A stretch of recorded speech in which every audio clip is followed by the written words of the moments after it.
कहीं युद्ध तो कहीं संघर्ष चल रहा है। विश्व की शांति और सुरक्षा पर खतरा बना हुआ है।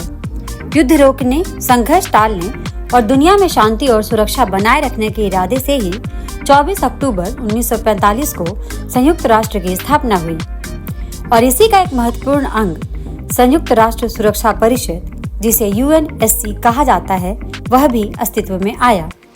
UNSC के 5 स्थायी सदस्य अमेरिका, रूस, ब्रिटेन, फ्रांस और चीन हैं। इन्हें P5 देश कहा जाता है। इसके अलावा 10 अस्थायी सदस्य हैं जो हर 2 साल पर बदलते रहते हैं।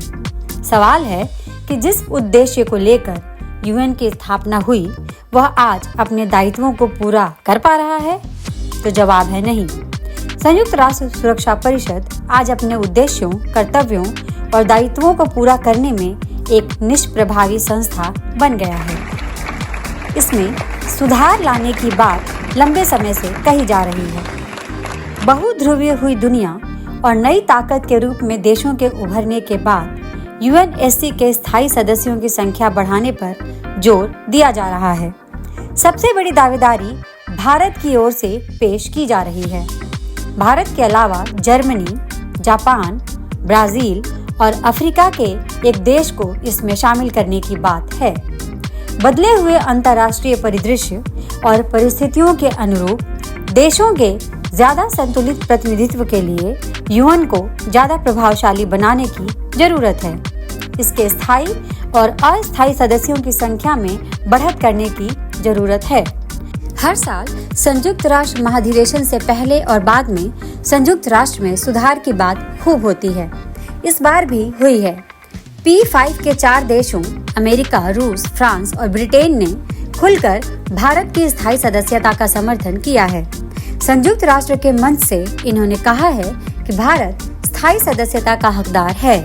साथ ही इन्होंने जर्मनी, जापान, ब्राजील और अफ्रीका के किसी एक देश को भी परमानेंट सीट देने की बात कही है।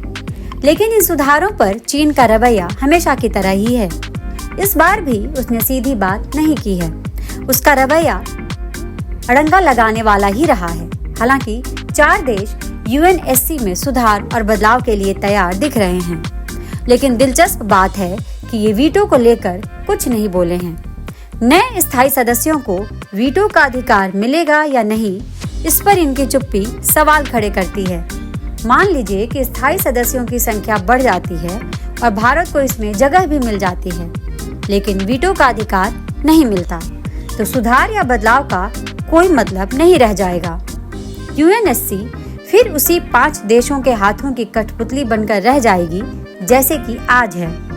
वीटो के साथ सबसे बड़ी दिक्कत ये है कि यदि किसी मुद्दे, समस्या, युद्ध का हल निकालने या कोई व्यवस्था बनाने के लिए 5 में से 4 देश सहमत हैं और वे कोई प्रस्ताव लेकर आते हैं और इस प्रस्ताव पर 5वां देश वीटो कर देता है, तो यह प्रस्ताव गिर जाता है, वह पारित नहीं हो पाता।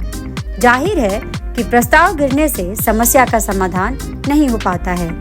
एक तरह से वीटो की आड़ में ये 5 शक्तिशाली देश दुनिया भर में अपनी हेकड़ी, मनमर्जी और दादागिरी चलाते हैं। वीटो एक ऐसा कवच जिसे इन्होंने अपने लिए गढ़ा और तैयार किया है।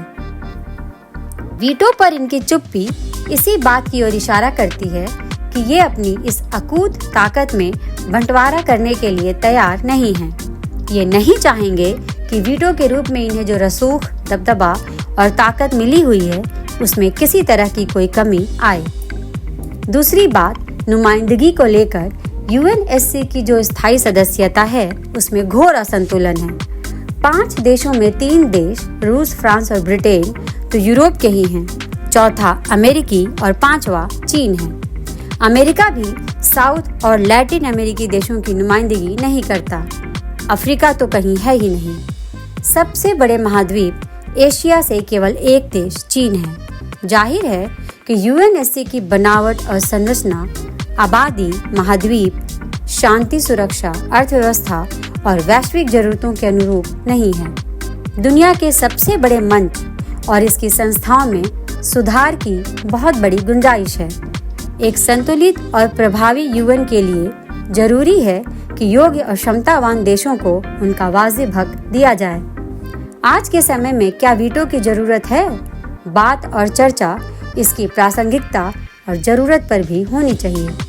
देशों में सरकारें बहुमत से बनती हैं। यही बात यूएन, इसकी संस्थाओं और उसके प्रस्तावों पर भी लागू होनी चाहिए। इतने बड़े मंच पर कुछ चुनिंदा देशों की ही चले, यह बात सही नहीं है। हमारे इस वीडियो को लाइक, शेयर और चैनल को सब्सक्राइब जरूर करें। धन्यवाद।